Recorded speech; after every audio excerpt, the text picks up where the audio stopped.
Arvoyarns.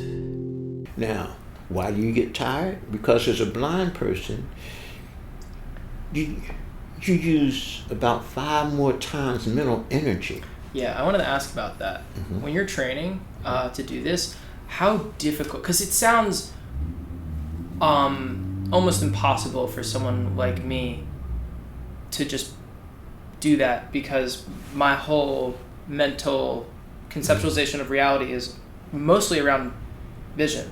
Mm-hmm. So that's all gone.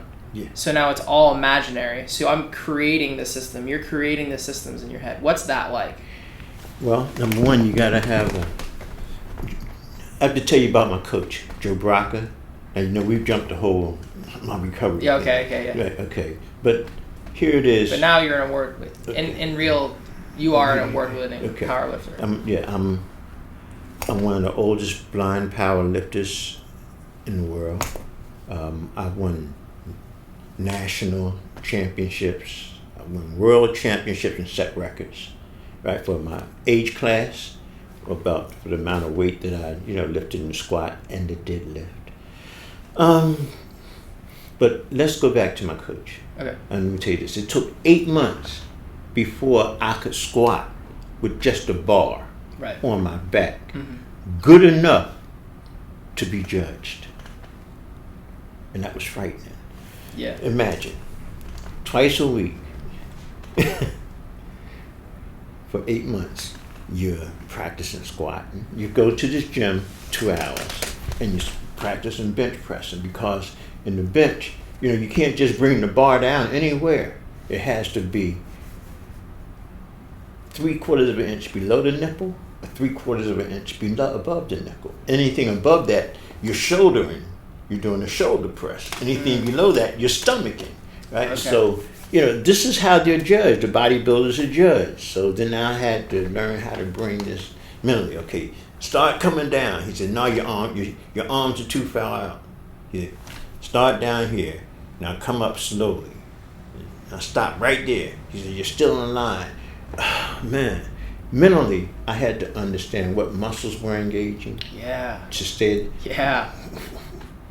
Where my skeleton was. I'd never powerlifted before in my life. All right? Yeah. But you should first know what got me interested in that. Mm-hmm. Okay. In 2009, depression was hitting me so bad because, once again, besides being blind, I had prostate cancer surgery. Okay. Yep. So they had to do the surgery because they said it was in 60% of my prostate. That's something else that was in my family I didn't know. So after going, so prostate cancer, right? Bam. A year later, I get hit with diabetes. Okay, now, so when they mess with your prostate, take all that stuff out, that messes with your sex life. Okay. And at this point, what's your relationship status? I'm married. Okay. My wife got Okay, so can you talk about, by the way, we kind of went over it, it's way back in the story, but you had a pregnant girlfriend. Yeah. What happened with her? Well, she had the babies, the twins. Those are my son and my daughter. My daughter's the one that died in 2000. Okay. I didn't get back with my family until 1997. Okay. I mean, that's 1997, 98. No, it was 98. That was a year after I'd gone through the rehab and training and vocational training for a blind person and learned Braille they sent me to Bath, New York, and they had a professor from Cornell University teach me grade 1 and grade 2 Braille. Oh man, it was They trained you up. Yes. From the time the VA got me, I was in the VA system for about 14 months. Okay. learned how to eat, because I ate with my hands. It's hard when you can't see bringing food up on a fork or something exactly to your mouth. Right? I used to go here, I used to go my nose, under my chin, right? And so I used to just take my hand, to my mouth like that. They taught me how to eat, how to, the brain's an amazing thing, how to feel that little bit of the light weight on the end of your fork and how to bring it to your mouth. It's fun. I had to learn how to squat. It's the same. You had to learn how to bring that angle to bring it up, and no one is there. I don't know if the camera will catch it for the viewers, but your movements are very still. Okay. Like they're very much aligned. Okay. It's very precise. Yeah. You're precise. Yes. Very I'm locking these muscles right here, the shoulder, and that did, and I'm coming right up. I'm not letting my be loose or anything like that. That's because I have to be in that position. Which coincidentally is fantastic for powerlifting as a concept. Yeah, as a concept. Because you have to have it in powerlifting. You're right. You have to have it in powerlifting. Learned about how to eat 3-6. They do your plate just like the clock. 12, 3, 6, 9. And you try to place the foods, the meats over here. If you're going to be a right hand, you want to cut with your left hand, and your vegetables over there. Like I said, we learned how to type. We learned how to walk. So before you said 2009. Okay. Major depression hits, but you're with. Can you give the family setting? Like, what's your life like? Okay. And what's your life been like? What's the ingratiation back into your family? GW helped me contact when I got back. That VA helped me get an apartment. Under some program that they had. So now, I'm living in an apartment, and I'm still going to they'll pick me up and take me there for meetings, right? And they would also help me go shopping. I'm just the full service of what a blind person needs, because I learned how to cook at the blind yard. So I'm living in an apartment, all right? So I'm no longer homeless, and I'm being reintroduced to my wife, right? And I have twins, okay? Which I've never really seen. I've never seen my twins. One daughter was born sick. She was born what they call a spinal disease, pseudomonas meningitis, something that made her paraplegic, right? My son is okay, So I come back to Philadelphia in 1998. 97, yeah, I think it's early 1998, and I said I want to get back in touch with my mother's children, my children's mother, right? So GW helps me find. They still live in the same place, so I call them and say, "Where you been?" I says, "I'm back here now. I'm totally blind." They said, "You still playing that game?" She thought I was still playing. I mean, people still didn't. Wow, that's terrifying. So when you went on the street, your girlfriend's opinion was that you were not blind. Nobody believed. They said, "There's nothing wrong with your eyes. You can't." It's wild, yeah. Crazy. Because I just feel like the easiest test in the world would be if you waved your hand in front of you, you wouldn't do anything because you wouldn't be able to see the hand. Yeah. Well, I mean, now actually you probably feel the air. I know that I'm very acutely aware of any change in vibration of the air. The flow of the air. Yeah. How's the air in here, by the way? It's moving, but not. The reason it's moving. It's not great. The reason it's moving is somewhere you have a light that has a heat source that's focused on me or us. Yes. That's Okay. correct. Okay. All right. And after being here so long, I begin to feel the heat rays and how it moves the air just slightly. There's always movement. Dude, that is so and your cool. Skin, I'm telling you what it is. It took me a while to realize that you had a light in here, but you know, after a while we were talking, I said, okay, they got a light somewhere in here and just focus on this because the molecules begin to move around my face and stuff like that, you know, and it's kind of hot up there, right? But Wow. These little things, and even on my hands and stuff, these little things that the body's a tremendous thing. You feel with all your skin, okay?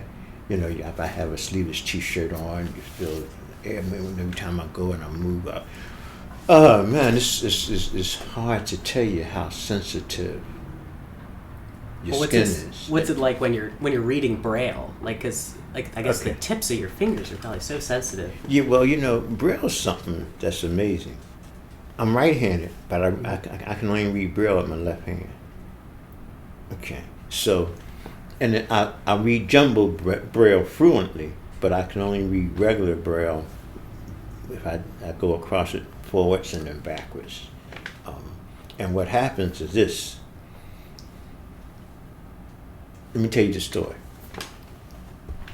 When I first learned to read Braille, I kept saying to my instructor, I says, ACABISWAITINGFORYOU, right? He says, yeah. Now what does it say? 4 days it took me to figure out a cab is waiting for you. ACAB is cab, because in your brain had these, you know, and there's just these little tiny dots, and each character represents a letter, and then you got to figure out the spacing between each one, and then once I said, wait a minute. He says, where's the spacing? I said, I don't know. What spacing? I says, I'm reading the characters. My brain was so on getting the characters right. I didn't realize it was a space there. But then all of a sudden the brain said, a cab is waiting for you. And that's how I learned how to read Braille. 4 days of reading the same letters over and over and over again. And the instructor is saying, now what does it say? I says, I'm telling you what it says. He says, no, you're reading the characters to me. There are words there. Your brain can't figure out that these A in Braille is the same as A in print. Or CAB spells cab. The same way it spells it in Braille, it spells it in print too. That was an awakening. You know, I mean, I can't begin to tell you how. Yeah, it sounds like it would be an enlightenment. By the way, just for everybody that's watching, there's a viney plant that's all up on a banister where these lights are, and some of the vines, like some of the leaves, are like right next to the light, not even burnt a little bit. Like, so that's to say, like I'm telling you, like a centimeter or 2 centimeters away from the light, there's leaves and they're not burnt at all. So there's like no fucking heat being emitted from these lights. Because some lights are high heat, right? Yeah. These are really low heat lights, and you can feel them. So that's fascinating. And I tell you, it took a while for the heat to hit me. The movement of there's some heat there, right? Mm-hmm. Yeah, but, of course. You know, I didn't feel it until after we were here for a while, right? But I'm so used to, okay, well, I think I got a light in here somewhere, you know, somewhere up there in front of us somewhere. That's, you know, but I can't see the light. I couldn't tell you exactly where it's out. No, it's just up in front of me somewhere, right? You know, because of the way it's causing. Oh man, there's no way I can let you know how soft or how gentle the flow of air is. Well, I will tell you, the closest thing that I have experienced to that is something called Vipassana meditation, which I've talked about on the podcast, so I won't go too far into it now. But Vipassana meditation is a technique that was created by Buddha. And basically, it's all about feeling the subtle vibrations of the body. So they start with the breathing of the nose and the lips underneath the nose. And so to feel the air that's going in and out of your nostrils, and to feel the air as it's going in and out on the lip, and the sensation of it going into the nostrils and the outside, and then from there you feel the sensations of the face and the sensations of the neck, and then all the way down the body. And then from there you start to do body scans where you'll go from the top of the head all the way down to the bottom, and you'll go back up again, but you'll start on a very gross level. Like you'll say okay, like top of the head, okay, now like any sensation on the face, any sensation on the neck, any sensation on the shoulders, and then so on. But then it gets more nuanced, right? Then it's like forehead, cheeks, chin, front. And so excuse me, that's amazing, because you got to take classes for that. And my body does that automatically. Yeah. But the thing is, it's so valuable. It's so valuable to have that attenuation. So it's crazy what it must be like for you to live your life, because this is a meditation technique. So aka you're like sitting down and feeling this type of thing, and this is what you have at all times. Yeah. This is your level of awareness at all times. Arvoyarns.